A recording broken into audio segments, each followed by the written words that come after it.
서울대병원이 파업까지 가게 된 건 결국 병원 재정이 어려워졌기 때문인데요. 다른 병원들도 사정은 비슷합니다. 네, 예약도 밀리고 환자로 북적이는 병원들이 왜 어려운 건지 김도원 기자가 분석했습니다. 불황에도 끄떡없을 것 같았던 대형 병원들이 재정난으로 아우성입니다. 파업에 들어간 서울대병원뿐 아니라 서울 성모병원도 지난 8월부터 비상경영체제에 들어갔습니다. 인건비를 동결하고 경상비를 삭감해 지출의 10%를 줄인다는 겁니다.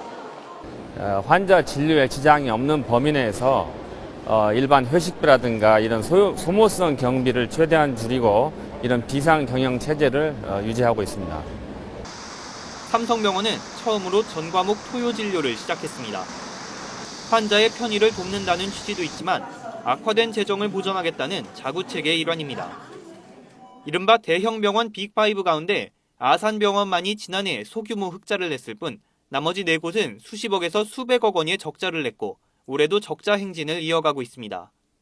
7년 전 동결된 환자 밥값과 기본 병실 입원료가 낮게 책정돼 있는 데다 지난해 정부가 CT, MRI 등 비보험 항목의 가격을 모두 낮춘 여파가 큽니다.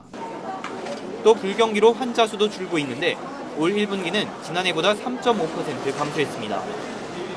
여기에 진료비 상한을 묶는 포괄수가제 도입에다 병원의 카드 수수료율이 높아진 것도 재정 악화의 요인이 됐습니다. 중소형 병원은 더더욱 어려운 상황입니다.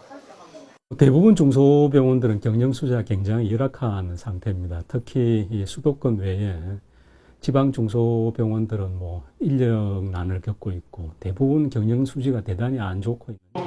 결국 의료비 수가를 올려달라는 병원의 목소리는 더 커질 것으로 보입니다.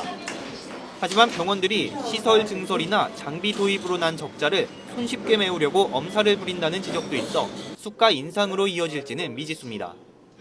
YTN 김도원입니다.